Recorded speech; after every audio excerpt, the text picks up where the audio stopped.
Hi friends, কেমন আছো সবাই? আশা করছি খুবই ভালো আছো।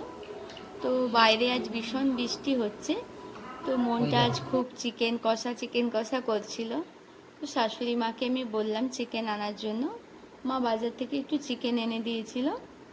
তো সব মশলা আমি কেটে রেখে দিয়েছিলাম: পেঁয়াজ, আদা রসুনের পেস্ট, টমেটো, কাঁচা লঙ্কা, আর একটু কাশ্মীরি লঙ্কা গুঁড়ো, লবণ, হলুদ গুঁড়ো, একটু অল্প করে সর্ষের তেল মাখিয়ে আমি কিছুক্ষণের জন্য রেখে দিলাম। তো কিছুক্ষণ হয়ে যাওয়ার পর তো কড়াইটা আমি গ্যাসে বসিয়ে দিলাম। তারপরে তেলটা গরম হয়ে যাওয়ার পর আমি ম্যারিনেট করা মাংসটা কড়াইতে দিয়ে দিলাম, অল্প কিছুটা তেল দিয়ে, যেহেতু ওতে আগে থেকেই কিছুটা তেল দেওয়া ছিল।